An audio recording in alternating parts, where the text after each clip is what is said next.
Welcome to the Baseball Softball Pacific Rim podcast. This is Rob Penney. In this episode, you're going to hear an interview with Jason Vavao. He's a Carson native, but what's really cool is he spent some time going to school in Samoa at Samoana High School, and then eventually leaving, coming back to the States, playing again and getting drafted and doing really well. So he's going to kind of walk through all of those sequences. He goes deep in certain areas, which is awesome because you'll get some insight on what it was to negotiate his deal.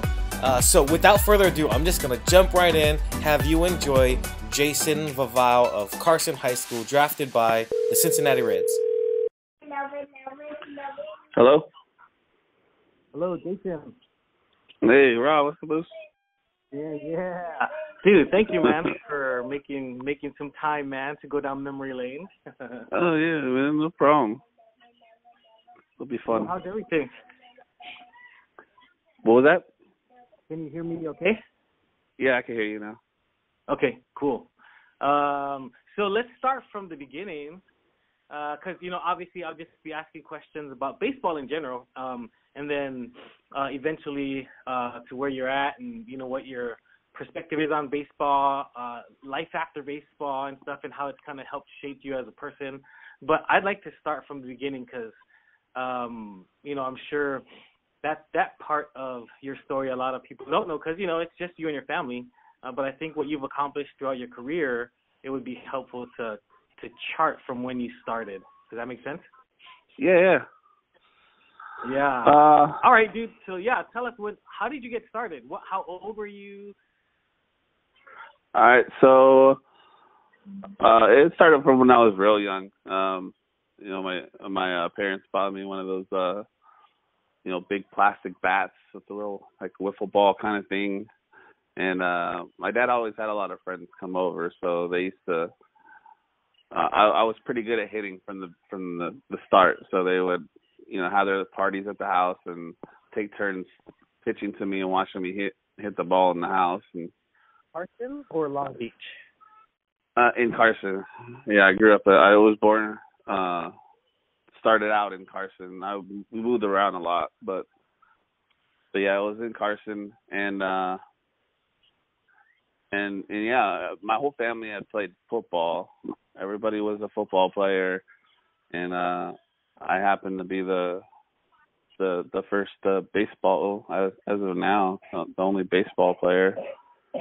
But yeah, and they just started putting me in t-ball. It was love at first sport. I loved it, and I played it all the way up, from t-ball. And now, do you have any brothers and sisters? Any of your siblings play baseball? Well, I have three sisters, and I got them into softball, because I was doing so well in baseball. They were playing volleyball and softball, but they pretty much veered and geared towards volleyball, so they didn't really stick with it. Except for the sister right after me, the second oldest. She the only reason why she stopped playing was she had dislocated her knee sliding into third base, and pretty much ended her softball career in her freshman year. So you guys are like a big time sports family, from volleyball to baseball, and were you the oldest? I am the oldest, yeah. So it was kind of they followed softball after me, but my sisters are pretty tall. So the one after the oldest, she's 6'1", so she veered towards volleyball, and she was highly pursued in high school to play volleyball as opposed to softball. Now, what made your parents like baseball versus football? Well, my mom, she wanted me to play baseball. And once I got into about junior high, against my mom's wishes, my dad introduced me to Pop Warner football, and my heart changed. I fell in love with football. That's what I wanted to be, was a football player, and I just loved the sport. And so when it was time for high school, a lot of people don't know, my freshman year in high school, I grew up in Carson, but I grew up playing sports in Torrance. And by the time it was time for high school, my parents gave me a choice whether I wanted to go to Torrance High or Carson High. And me being wanting to be a football player, I chose the school I felt had a better football program, which was Carson at the time, and went there. So me going to Carson, nobody knew who I was my freshman year, just trying out for baseball. No one had a clue. So when I joined the team that had been brought up together from I think you remember from Francis Pony, they had the Carson Reds, the travel ball team for Carson. They all grow up together, playing together, and now it's me that the coaches never even heard of or is joining the team. So I didn't get much playing time my freshman year. As opposed to football, I was a starter. And so I ended up in the middle of the season for baseball. I ended up quitting baseball and just telling my parents that they were away games. And, you can only have so many away games before they find out. And my parents were pissed, my dad especially. They don't like, my dad always prided himself on never being a quitter, he said. So he was pissed. Because weren't you pretty good growing up in like Little League and just playing like in middle school? Oh yeah, Little League. I was always an all-star. I was always an all-star catcher every year in Torrance Little League. I always one of the better kids. Always had power. Always had home runs from a young age, hitting home runs, and I was a pretty decent catcher. So he got pissed that I quit, and I quit baseball. Worked on weight room and track to better for football, and in order to save my hide, I had to promise my dad I'd try out for baseball again my sophomore year. And so I missed the first 2 days of tryout on purpose. Went to the last day of tryout. Yeah, went to the last day of tryout, and at the time I was, upset that I still made the team. And but I didn't play. I was benched for a majority of the season, and about halfway through the season, I talked to my dad and was like, I don't want to play. I'm not playing it. I want to focus on football. So he reached out to the varsity coach, Mike Klein at the time, and told him that I wanted to quit and that he was going to allow me to quit if I wouldn't play. And the coach had called a JV coach and told them that if they didn't start starting me, that he was going to pull me up to varsity and I was going to play. Right. And so they ended up starting me on JVs, and that's when I had ran into. It was really random. There's only two of us that were Polynesian on the team. We were both catchers. It was Otzi Pony. It was Francis Pony older brother. Oh. Yeah, we were both catchers, and we were walking off the field towards the end of the season one day, and some random older Samoan man comes up to us and asks us if we would like to try out for the Olympic team, for the American Samoa Olympic team. And we both looked at each other and kind of confused because never heard of them, never heard of the team. It was completely random. And I went home and I talked to my dad, and because the guy gave us his number. And I talked to my dad. I gave him the number. They they started going back and forth. We didn't have a lot of money, and we didn't have a lot of money, and the agreement was for me to fly out there. Obviously, I had to figure out where to stay, and I had to take care. Nothing was taken care of. It was just a tryout. So, Ozzy Pony opted out of it. He chose not to do it. And my parents we sold plates. They sold plates, a fundraiser to raise the money to fly me out there, and I linked up with my dad's uncle from his mom's side, and he stayed in Waikoni. He was a pastor out in American Samoa. Yeah. And that was my 10th grade summer, and that's when I met you, and met the team. Felt I had it was actually that trip, because in baseball I never ever played any travel ball, nothing extra, just the normal stuff, normal players do, just the season and that's it. And so This was a whole new experience. This was trying out and playing, just remember, with older players. I was the youngest at the time. I was the youngest guy on the field every day, I remember. Yeah. And I learned a lot. I forget his name. Was it Freddie or Frank or the Boston scout that used to help out at in Samoa, the Pawangi guy? Ray Brown? Ray Brown, that's who it was. I couldn't remember his name. I learned so much, more than I have ever learned in a short amount of time, and in that summer in American Samoa. It was crazy.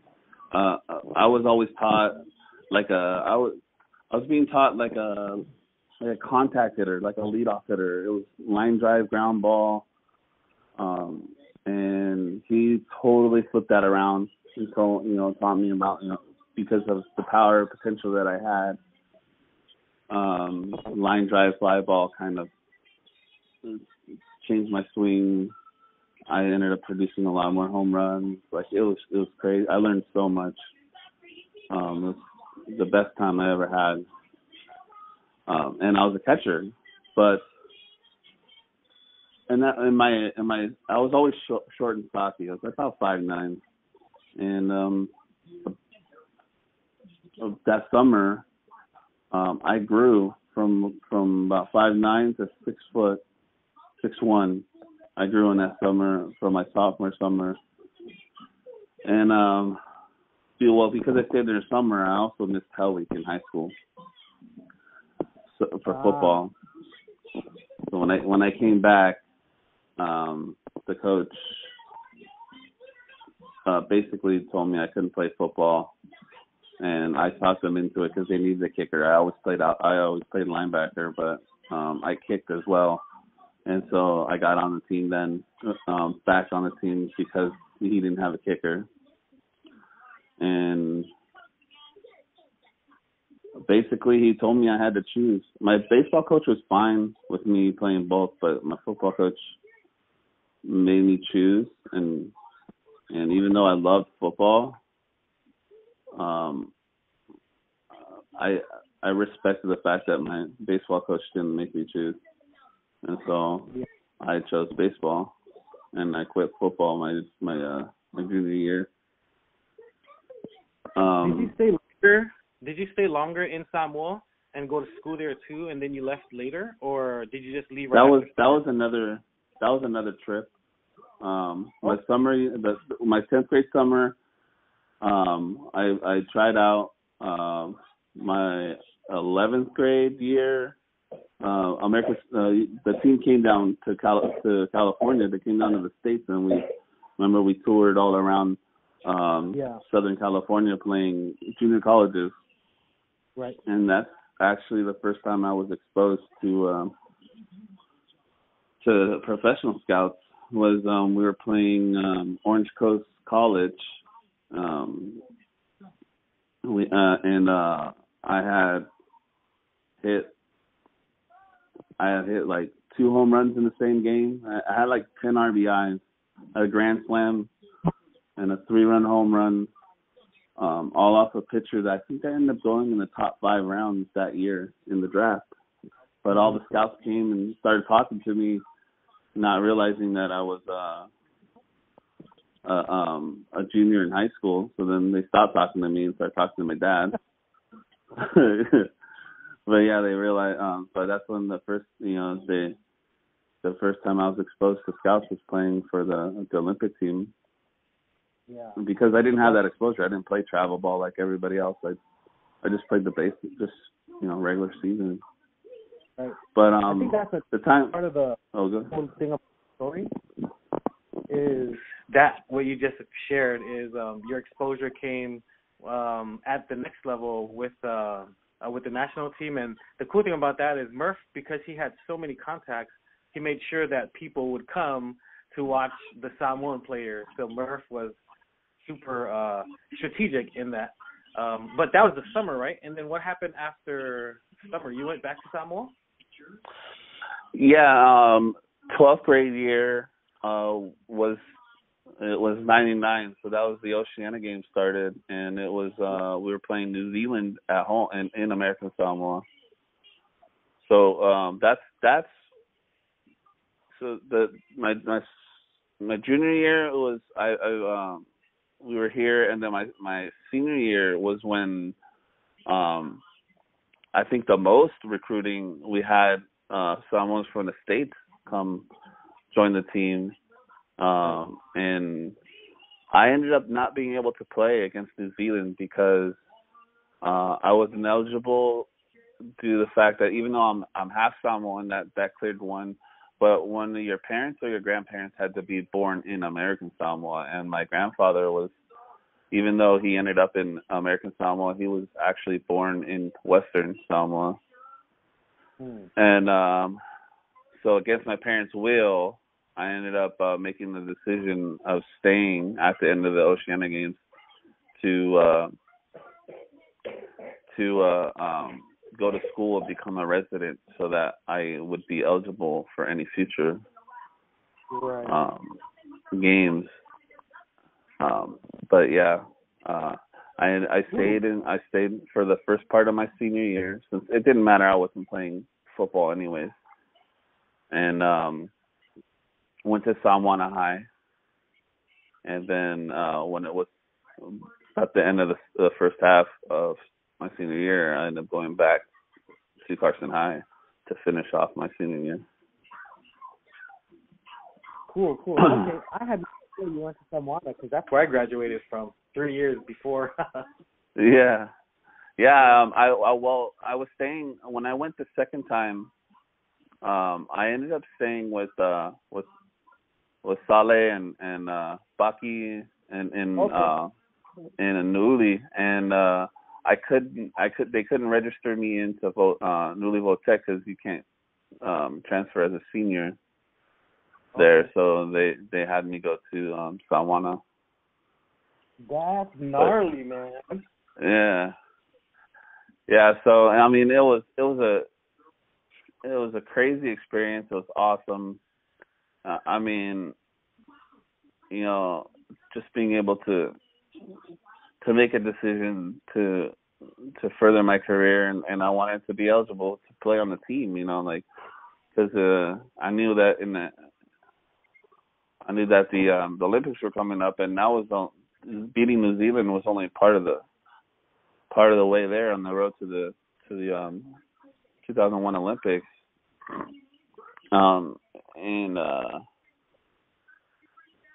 And yeah, I wanted to be eligible, so that's why I decided to stay and become a resident. By that time, but when I came back from my sophomore year, I ended up not even being a catcher anymore for Carson High. My junior year, we had a senior catcher, and I DH most of the year until my coach decided. What was that? I didn't know you DH'd at Carson. Yeah, I was a DH until we had one of our pitchers who was a really good hitter for a pitcher. And the game, we had our first baseman was struggling. So my coach did something completely different. He had me DH for our first baseman, and our pitcher hit. After that game, our first baseman quit because, I mean, naturally that's the position player being DH'd and a pitcher hitting. He quit, and that is actually how I became a first baseman. I was always a catcher until then. And my senior year, my coach decided to leave me at first and start Francis Pony. So we played together my senior year, and we ended up being offensive players of the year together. We shared it. Along with I ended up winning MVP of the year, but had a great season. The only problem was I wasn't focused on school as much as I was on my sports, and because of that, I didn't take my SATs, so I didn't qualify for any of the scholarships that were all the schools that were sending me letters of attention. So, I basically was forced in my own hand to playing junior college. So I ended up going to Harbor College, and after high school, I actually had scouts approaching me, talking to me, but it all went quiet after my freshman year in junior college. Didn't hear anything from anybody. Didn't get drafted. Had a really good season. I was starting at Harbor as a first baseman, and basically it just totally took the wind out of my sails. And I ended up not playing my sophomore year, which is actually the year that I ended up getting drafted. And everybody was like calling me the day of the draft, was like, "How the heck did you get drafted? You even play this season?" And wow. That was, I tell you, Rob, it's the luckiest thing. I mean, I couldn't have gotten, I've done everything to sabotage my own career, and I couldn't have gotten luckier than I did. When people say it's getting drafted and being exposed, it's the luck of the draw. I tell you, it's the luck of the draw, and I didn't play in my sophomore year, but when junior college, the way they did it is the All-Star game is the following year, right before the season. And I was selected as an All-Star in the junior college for my 2000 season. So even though I wasn't playing on the team, I still went to the All-Star game. And the scout that had seen me ended up missing his flight. So waiting for his next flight, decided to go to the All-Star game, saw me taking batting practice, got my information from a coach because he didn't even stay for the game, left, and then I ended up getting a call a couple of days later for an invite to a workout. And that was a scout for the Cincinnati Reds. His name was Bob Zuck. And he invited me to an open workout. And the way they had it set, it was they set up batting groups. And I was on the first batting group, and then so you would hit, you would go play defense, then you would go shag. Well, I was hitting and basically just it was batting practice, So they're like, just launch them. So I was just hitting home runs, and when our group was done, I went to go shag, and they said, "No, you stay here. You can hit with the next group." And then they would start telling me, all right, hit it out the right field. We would start hitting opposite field home runs. And like, all right, hit it to dead center, hit it to left field. And then the group's done. they're like, you stay here. So I hit with like 5 groups. I did no defense. I hit with 5 groups, and then they had me throw a ball from first to third, and then throw a ball because I told them I caught 2. Throw a ball from home to second. They timed me. I was at like a 1.8 from home to second. And a week later, I get a call, and I get a plane ticket to fly to, at the time it was Synergy. It was before the Great American Ballpark. They flew me out, and I did the showcase with all like the top round draft picks. And you do face live pitching against all the top draft pick pitchers. And was this this put in a couple summertime? on the, this was pre-draft. This is the draft was in June. I think it was like April, May. Yeah. April, May. It was all pre-draft. So after that trip, I guess the word gets around. I get a call from Boston. I get flown out to Boston. I got flown out to Seattle. I get to go play all the stadiums, did all the showcases for Boston, Seattle, Chicago, and Atlanta. And when did all the showcases there, the whole time Cincinnati's talking to me, the scout saying, you didn't play, you're looking at being in the 40th round, what kind of money do you expect? And my answer always was just like, 40th round money, whatever. I didn't even play that season. How did you feel when you were going from showcase to showcase, and they, just different teams calling you? What did that feel like? Like, what went through your mind, especially because you didn't play? Like, what was going through your mind at the time? Wow. It was a dream. I felt like they were like mistaking me for something. You know what I mean? Like these, because those other showcases, Cincinnati that was the first time I ever met Cincinnati scout. Boston, Seattle, all these guys I've already had talked to previously. These are scouts that had come up to me from the Orange Coast College game. These are scouts that had talked to me in high school, but I didn't get drafted out of high school. Didn't get drafted at after my first year of junior college, and I was thinking like, okay, they were excited about me playing, and then all of a sudden like there's no interest. It went quiet. No one's talking to me. No. Meanwhile, it was like a dream, man. It was crazy, and your pops was probably super excited for you. Oh yeah, they're excited and nervous because everybody's talking about late round draft picks. I didn't really like school, but I still had 3 years of eligibility for college because I didn't play my sophomore year. So at the time, they're like, tomorrow's the draft. Don't expect a phone call. Because Cincinnati's the only one that's keeping in contact with me. Everybody else just having a showcase, but no one's talking to me.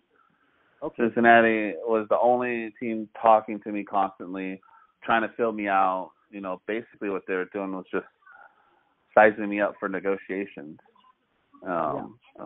From after, in retrospect, after everything went down, exactly what they were doing, just setting me up for the negotiation part of that. But they're like, don't expect a call the first day. So the first day of draft, I was just going about my day, and I was really contemplating on just going back to college, and because they're talking about 40th round, I was like, if I get drafted in the 40th round, not even playing, what can happen if I go back to school and now that I have all this exposure, go back to school, and improve my stock, if you will. They end up calling me the first day and said, "Congratulations, we picked you up in the 16th round." And I was just, because my dad answered the phone and he was like, "Jason, it's for you." I was like, "Who is it?" He's like, "It's Bob." Like, "Bob who?" He's like, "Bob Zuck." I was like, "Why is he calling me today? I'm supposed to get a call tomorrow." And he's like, they after the fact, after negotiations, contract signing, I ended up finding out that they bumped my draft up because I had about 6 other. There were like 6 other teams interested, so they snuck me in the 16th round. Wow. I got excited, man. My coach called me, my junior college coach called me and said, "What are you gonna do?" And everybody's like, "How did you do it? What's going on? You didn't even play. How are you getting drafted in the 16th round?" And I couldn't answer. I was like, "I don't know. Like, it's just random, like complete luck of the draw." Right. And you were good. You had some skills. You had some. You had the intangibles. And then the raw potential. That's what you had, man. Yeah. You can just tell you were going to be a player and develop into that player. So I think a lot had to do with just your upbringing, but also your genetics and the way that you swung the bat. Because you were good, and they could tell that, with time and consistent baseball every day, you could be something special. So, luck is part of it, but luck is when preparation meets opportunity. So that's what Murph says all the time. So I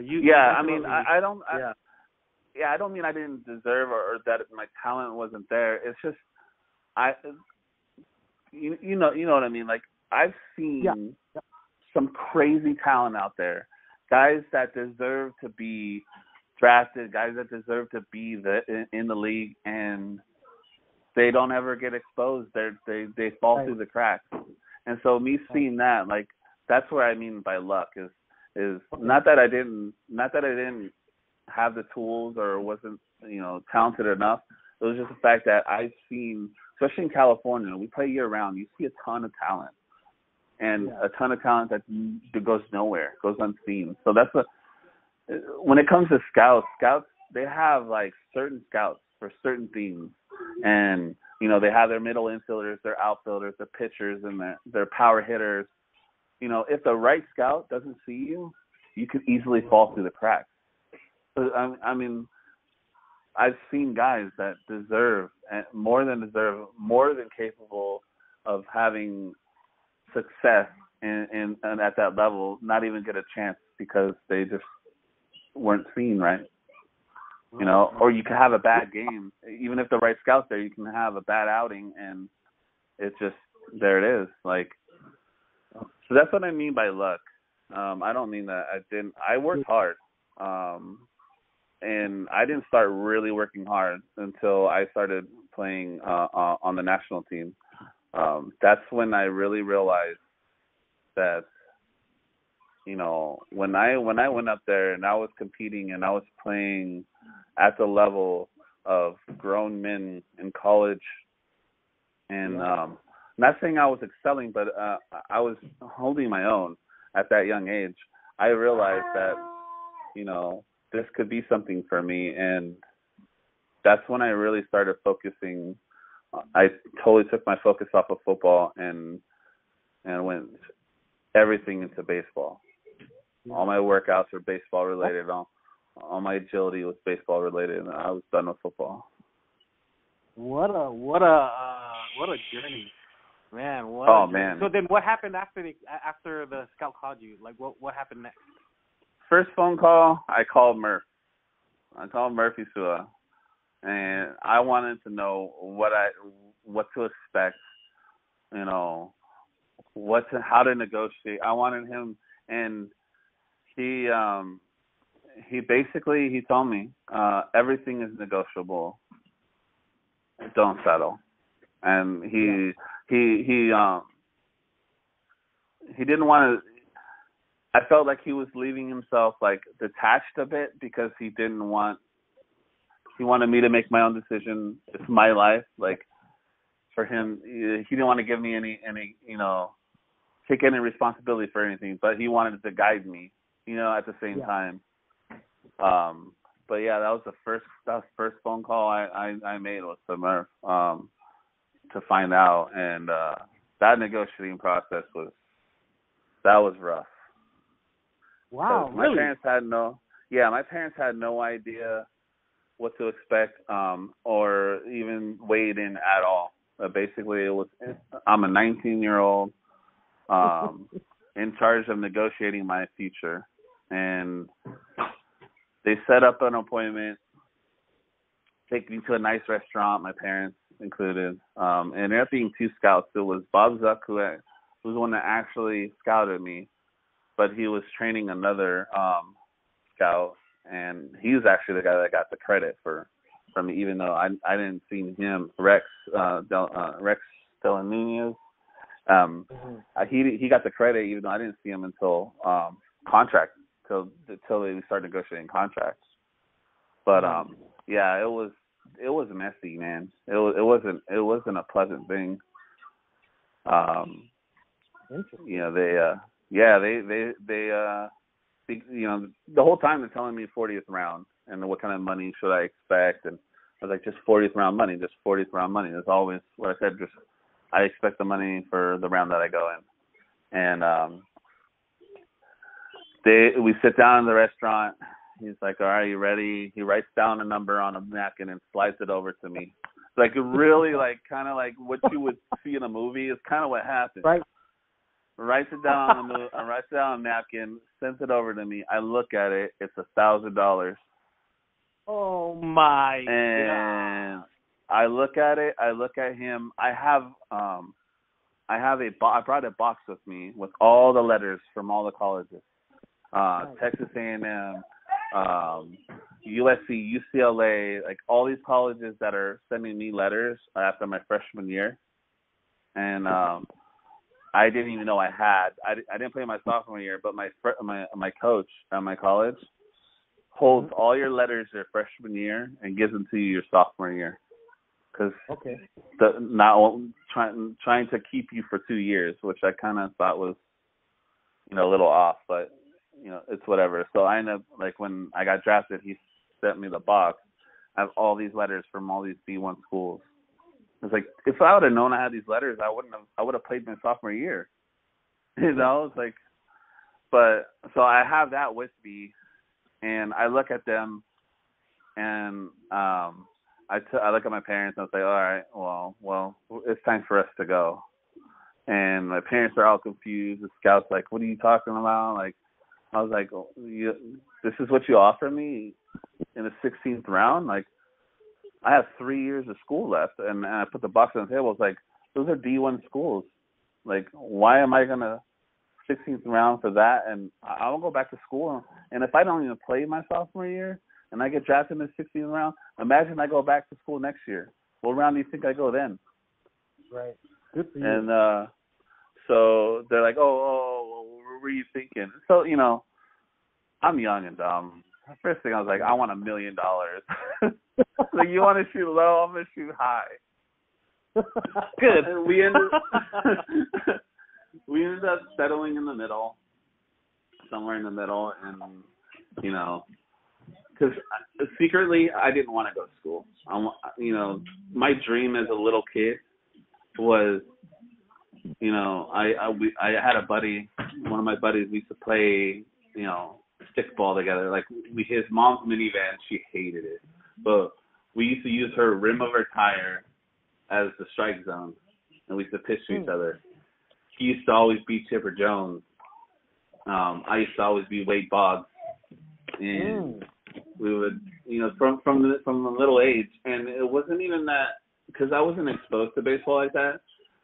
It was his passion for the sport that gave me passion for the sport. Like, to see someone that loves the game so much, it was like, this has got to be fun. And that's how I really got into it, was seeing someone else's passion for it, because before it was just something to go outside and do, and then that's where my passion came, was seeing one of my best friends so excited to watch a game. And so I didn't start watching baseball until I was watching with him, and he actually, his drive and his excitement rubbed off. But it was something that I wanted to do. I wanted to play pro ball. I wanted to make something of myself, and I I didn't want to go to college, so I wanted to sign. At that sit down, did you guys come to an agreement at that moment, or did you guys like meet up again later? No, because of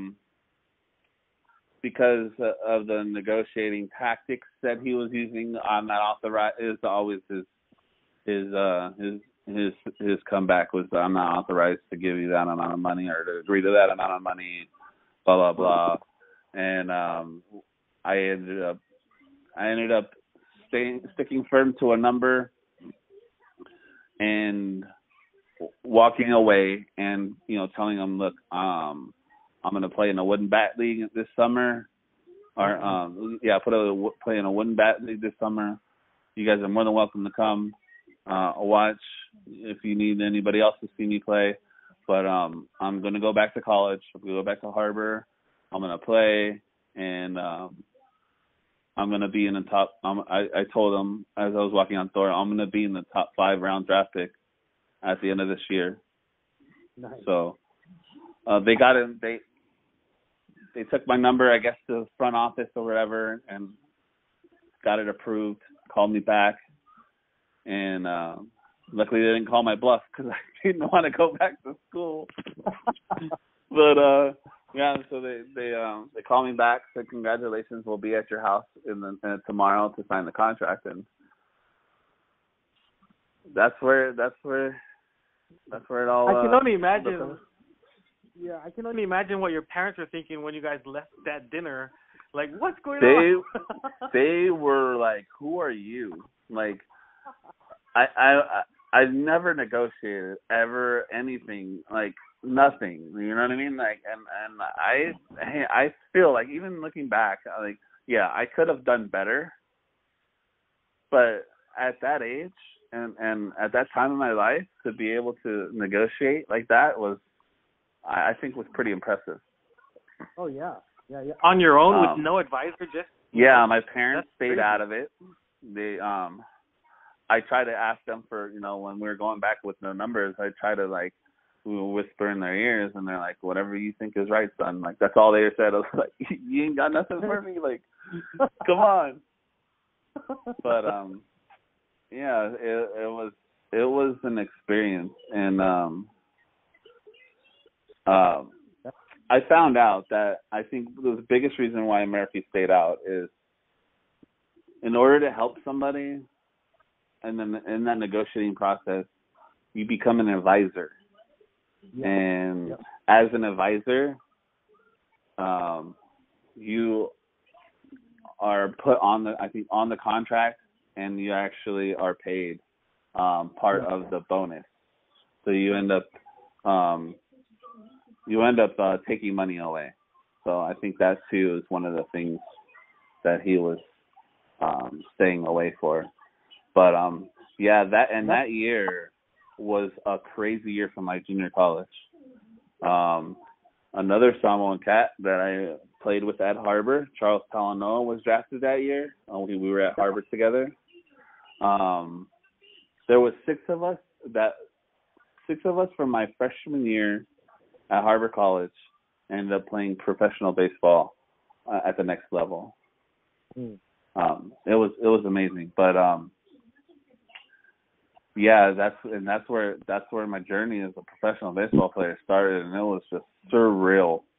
I go from not playing my sophomore year, not knowing what I was going to do with I felt empty too, man. Like, I felt there was this missing part of my life just changed. I was just going to school and working, and it was empty, and it made me realize that void and that passion that I had for the sport was such a big part of my life that I didn't realize. You don't realize a lot of things until you don't have it anymore.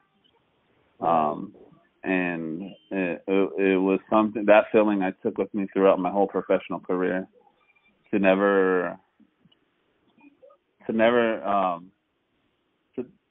do everything to the best of my ability, and to stick with it as much, was my main thing. It totally changed my work ethic and how I viewed the sport. Mm-hmm. So after you signed, you reported to camp, and then you play. Like, how long did you end up playing? Did you get hurt? Is that why you stopped playing, or? Well, my first year, I played. Obviously, I played rookie ball. I started every day. They put me at the lowest level in the minor league because I haven't played in the whole year. So that was a rough year. I had like one home run. I go from junior college ball where you get the occasional low 90s guy every once in a great while, someone throwing that hard, to like going to and missing. I didn't even play. So to going at the next to playing the next level. I missed the whole season. So 90, 95, 97s, like I'm seeing, like, and I was at the low level. So you're talking about like these pitchers that throw in the high 90s, but don't know where the heck it's going. So it's one of those kind of seasons. It's either 97 in your ear or on the outer black. So you don't know where it's going. But yeah, that was a rough year, just because of missing a season and then jumping straight into the next level. But every year I moved up. I started doing better. What a lot of people don't know or don't see is after that first year was the only year I played the whole season as a starter. Every year after that, I was always stuck with the higher draft pick platooning until the second half, where I pretty much would win the spot and end up playing the rest of the season, the second half. So first half of the season I always platoon, and then the second half of the season I would start every day. And at that level, it is really hard to be consistent and be consistent and playing every other day or every third day. Like, it's rough at that level. Second year, I was stuck with a 6th round draft pick, switch hitting power hitter, and lucky for me, he ended up having a problem with seeing at night. So I ended up getting the position at the end of the second half of the season. I was also batting there was a point I was batting like 340. Didn't have a lot of home runs, but I had a lot of doubles and a lot of triples. I was putting up good numbers. I was at 340.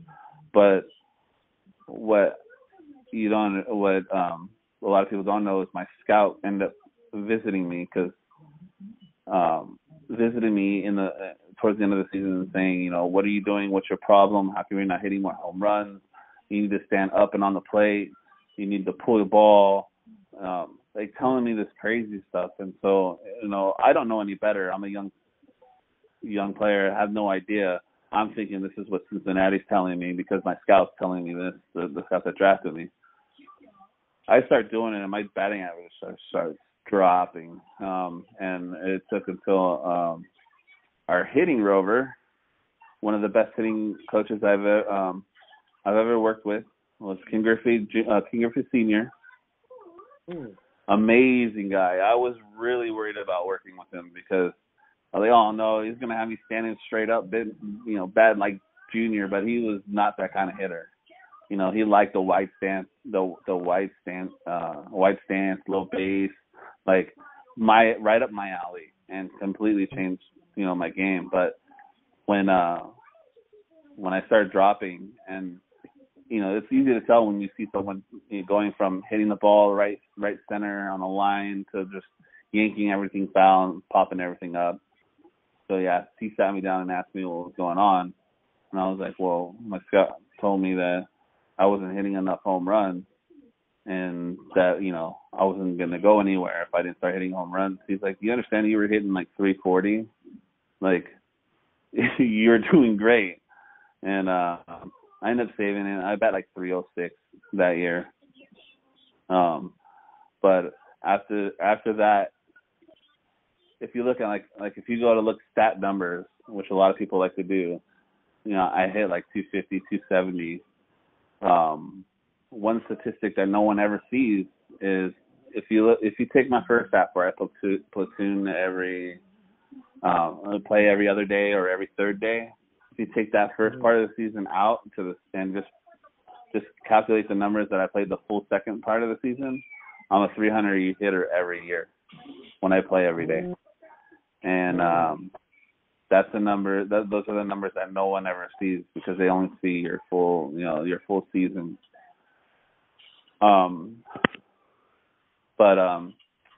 So that second year I had a platoon with a 6th-round draft pick. Third year, first half of the season I had a platoon with a 1st-round draft pick, Joey Vavao, who's the Cincinnati first baseman now. Until the second half where they move him down, and then I get to start. And then that's the first year I got hurt. Tore my meniscus in my knee on the second home run of the night. It was weird. I did it on a home run swing. Reached out. Yeah, it was a slider outside. I reached out, yanked it to left field for a home run, but I felt the pop, and I ended up having that tear and a tear from the previous year on a medial meniscus and then a lateral meniscus tear. So that was towards the end of the season, and that was how I finished that season up. 4th year, I platooned with a first baseman, Tony Blanco, ended up going to AA in the second half of the season. So again, I don't get to play, and that was the year that Cincinnati implemented. You had to take a strike. You couldn't swing until you took a strike. The whole season. Oh. That was the most frustrating, and it ended up being the next year as well. And I think I got fined about almost $10,000 in total for swinging at the first pitch. Because sometimes you just get frustrated and just do it because everybody in the league, all the other teams know that that the whole team's taking the first strike. So you'll see the first pitch is an 80-mile-an-hour fastball right down the middle, and then after that, then the second pitch you see is the friggin' 85-mile-an-hour slider on the black. You know what I mean? Like you're seeing like everybody's doing it. Everybody's doing it to us. They're just piping it down the middle, the first pitch, and then they start pitching. So Cincinnati's thing was, I was one of the reasons they said I was one of the reasons why they implemented this rule because the year I hit 306, my second year, I hit 306. I had I think 9 home runs or something. I had 60 strikeouts and only 6 walks. So even though I hit over 300, they look at it. Their pencil pushers up in the up in the boxes said, oh well, if he would have took more pitches and took more walks, he would have been a 400, 300, high 300, 400 hitter had he walked more because my strikeout to walk ratio was terrible. I get it, spring training. But when you're playing a season and taking a first strike, it's rough. And after it was my 4th year and 5th year, they did the same thing. You had to take the whole season. So, but yeah, I battled with platooning.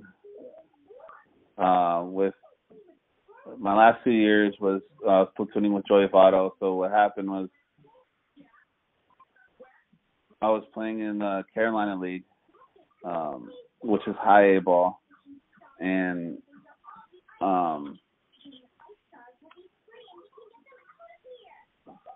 was playing in Carolina League. It was 2004, and it was second half of the season. It was getting close to. We made the playoffs.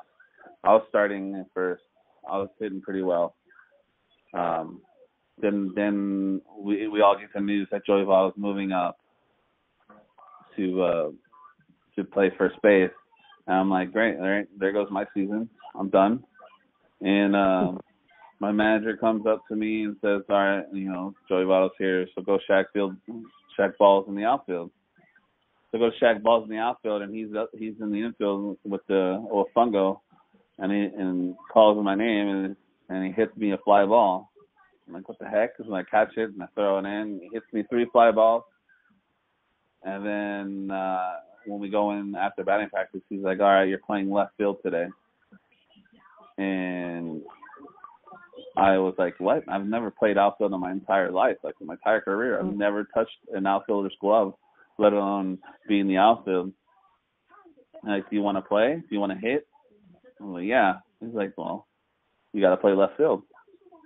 That week, my first week in left field, I led the league in every offensive category. I ended up getting Carolina League Player of the Week. And home runs, batting average, on base percentage, in every offensive category, I led the league in. I even was one game I was a single away from the cycle when I ended up pulling in. I did it backwards too. I hit a home run, a triple, then on the double, and I was pulling up to second base. I pulled my hamstring. Oh, but with your adrenaline, you're fine, right? So my manager comes, he looks at me because I kind of stopped kind of weird, and he had me sprint a couple times. I sprint just fine, no limping, no nothing, because I don't feel it. I don't feel anything except for the adrenaline. And I was like, I'm good. I'm a base hit from a cycle. I'm good. Like, I want to do this. And he starts to walk towards third base.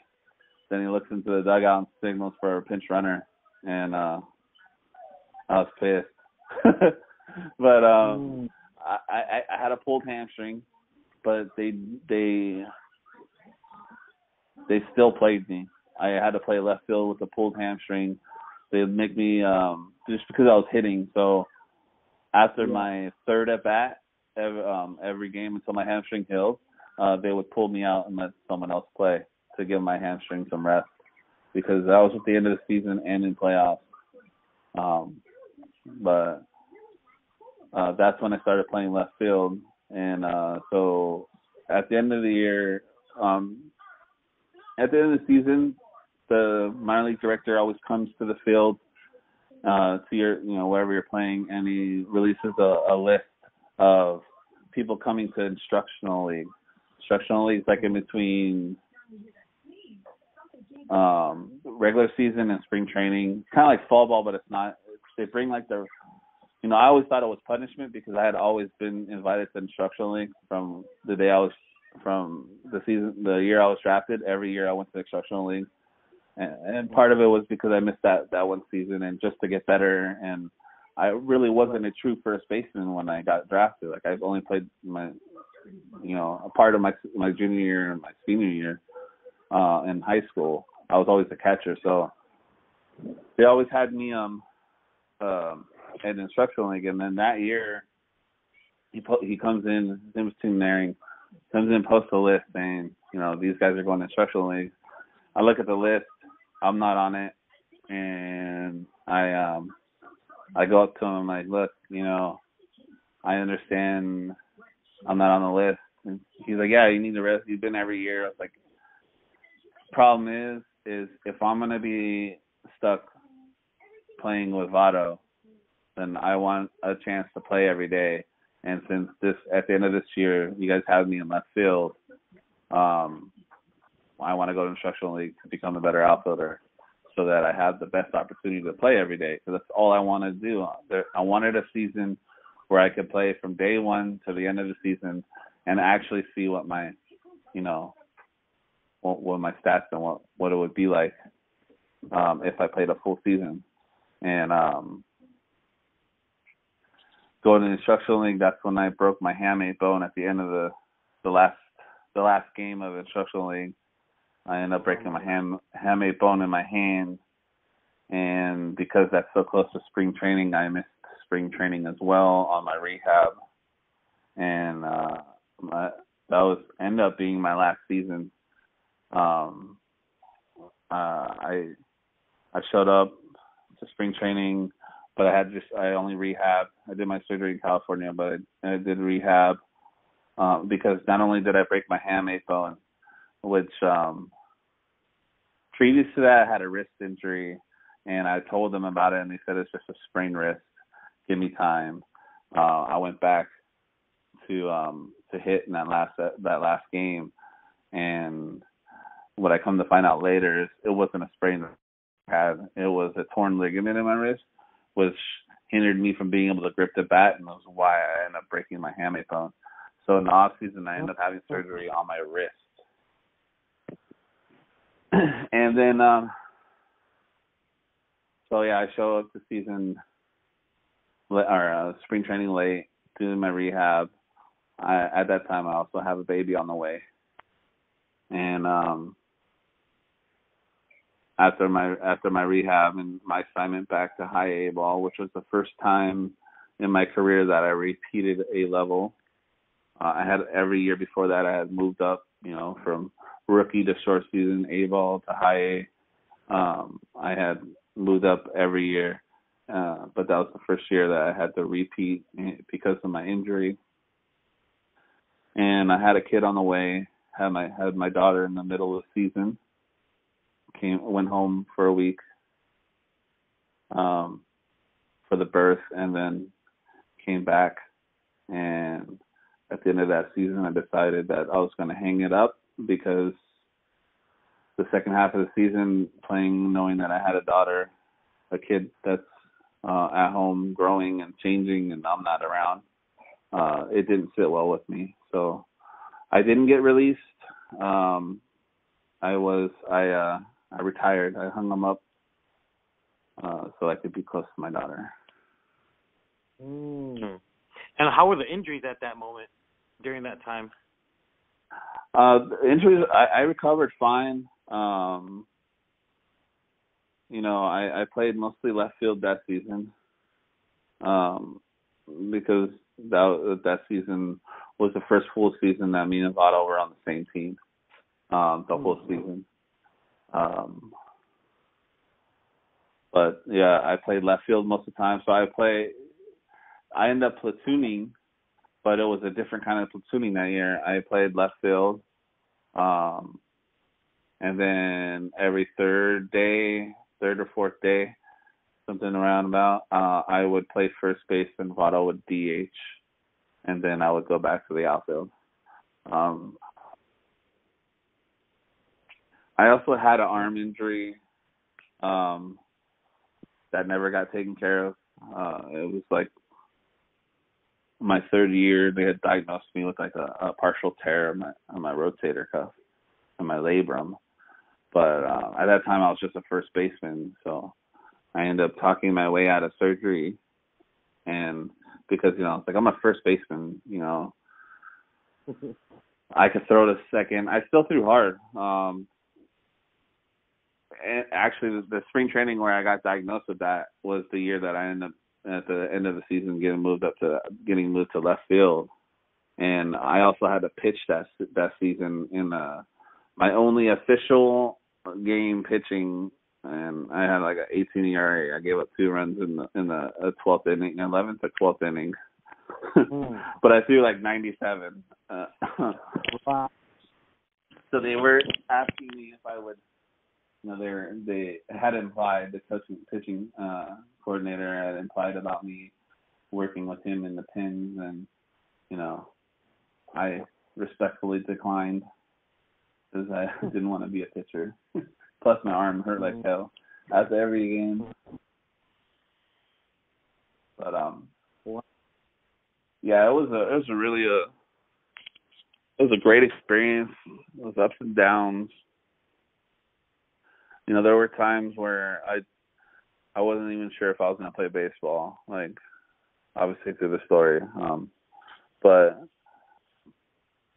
deep down, I always always and always had a love for the game and always loved playing. No matter how much I wanted to be a football player, like there was nothing in my career as a football or baseball player that was ever felt the same as, hitting that home run or getting that clutch hit or making that clutch play, or there was just something different, like I've had some great moments on the football field, but nothing ever compared to the moments I had on with baseball. Right. And it's just something that it'll never leave me, and I'll always remember. Baseball was a sport that I never thought would. I never thought it would mean so much and be so much, and right. Shaping. It's one of those sports, like, you hear it every day in any level you're at. It's the only sport in the world where you could fail 1 out of 3 times and be an all-star. Yeah. Can you imagine in someone being a basketball? Yeah. Can you imagine someone being a basketball player making 1 out of 3 free throws? Like they would never make it anywhere. But if you get one hit and get one out of 3, you're an all-star and, like you said, a Hall of Famer. It's a sport that is nothing. Not nothing, but it's majority failure. It's a matter of it's a matter of persevering and coming and overcoming those failures that set that set the all-stars and the Hall of Famers and those people that go to the next level. It's how you manage your failures. That's what sets them apart. Yeah. All that perspective you get to share now with the Carson High School and other youngsters, right? Yeah, I mean, I don't like when I left baseball, because the jersey wasn't taken off my back. I had to step away from baseball completely because it was something I did and I chose to do because I wanted to, I was choosing family over baseball, and I still had that yearning, and I still had that like I could have done a lot more. I could have kept playing. Who knows where I could have ended up, but so instead of having those feelings of I could have or things like that, I just totally stepped away from baseball. Like, didn't coach, didn't really talk to anybody. When people would ask me about, hitting or, like giving them tips and stuff, I don't have a problem with that. But I'm just starting to get back into coaching, or getting back into it, like with my young ones playing T-ball now, managing the team, and I know, like, in the future that I will have a lot to do with, them being raised as baseball players, and being involved in that. But I had to step away because I still have to this day, I still love the sport. I want to play even though I'm old. It's one of those games. I can't explain it. It's hard to explain. You have to experience, and I wish, like, everybody, especially Polynesians, like, I wish that they would give it a chance, because there's no other sport on this planet that's anything like it, and it's just I don't know, man. It's crazy. Like, I played football, I played street ball, basketball, those kinds of stuff, but there's nothing like it. There's nothing like hitting a baseball. It's one of the hardest things you can ever do. Is hitting a baseball.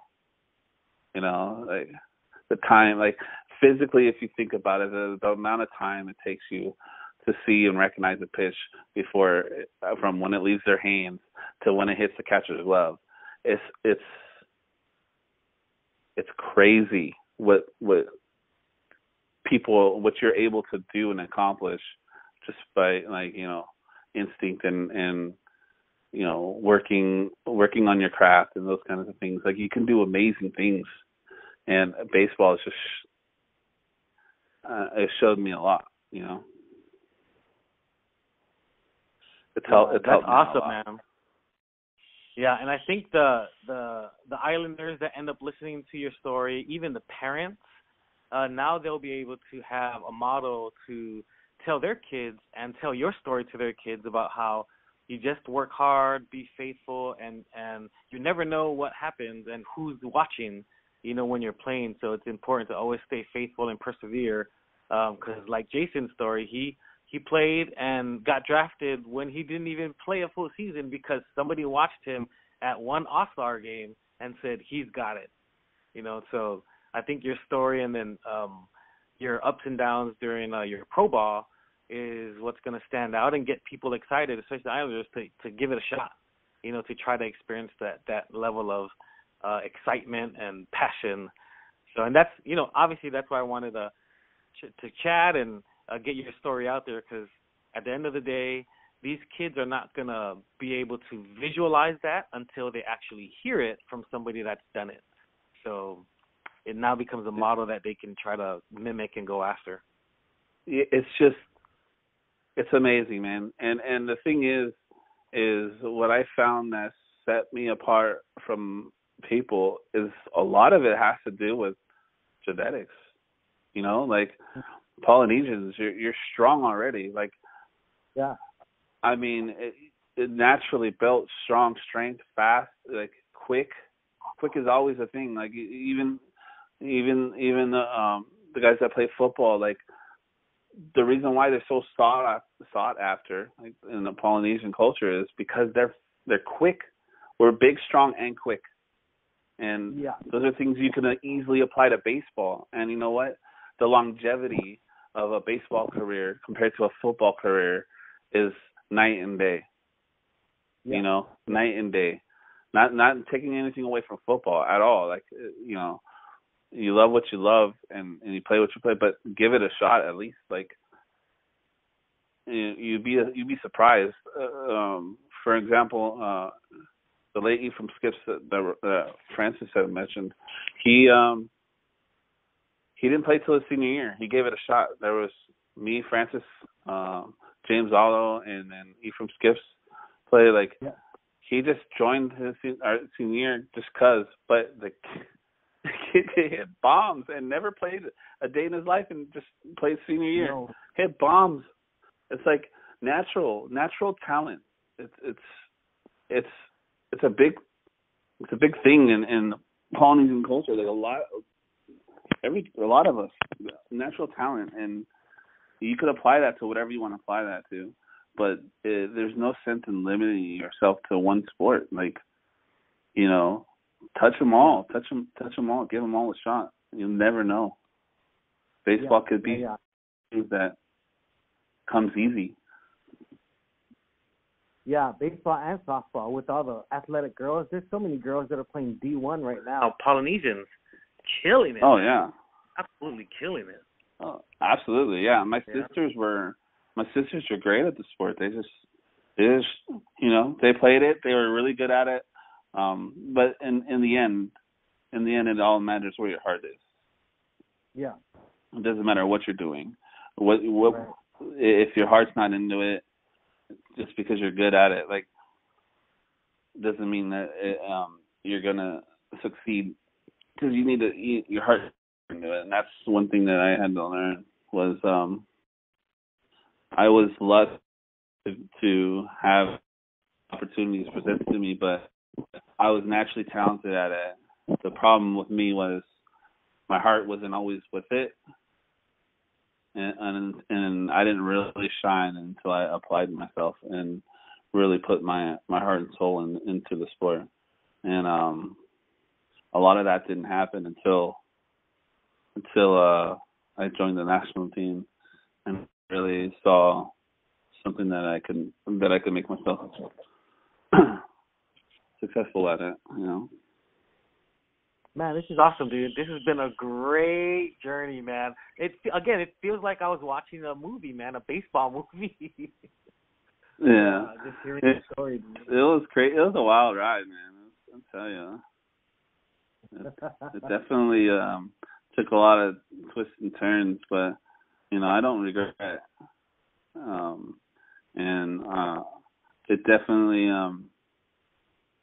It definitely played a big part of who I became today and the man I am today.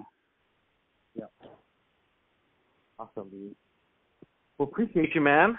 I'm gonna send this out and post it so as I hope I didn't talk too much. Oh man, this is great. Again, it's just like a movie. It's like a little episode of Polynesian baseball. Islanders that what they've gone through, and it's great. It's absolutely. It really felt like I was watching a documentary on Netflix. Yeah, we should get together sometime and do like things as far as like instead of like a journey through baseball, but like focus on like mental parts of the game, because there's a lot of people don't, especially if you're not exposed to sport, like that saying, basically, this is 90% mental and 10% physical. It's like baseball's a huge mental sport. Look at Murphy's son. His craft is getting these big leaguers mentally prepared. If there's a club willing to spend that amount, spend money on getting their players mentally ready, like that's to show you that the sport is huge with mental. Yeah, absolutely. Yeah, we could do another one and talk about that and give them some tips and stuff. So I think that'll be a really good one. For sure. Yeah. Perfect. Well, hey, man, thank you, dude. I appreciate you. And let's connect, man, soon. We'll grab some dinner or something. Just get the boys together and hit up a buffet spot or something. Oh, man, that would be awesome, man. I haven't seen a lot of these. There's so many people I want to see. Especially from the national team. I haven't seen, anybody in a long time. Yeah, it'd be good times. Right on, man. Well, appreciate you, dude. Thank you, man. Thank you, man. I appreciate it. Let's set something up and grab some food. For sure. It sounds good. Okay. All right. Later, man. All right. Okay. Bye-bye.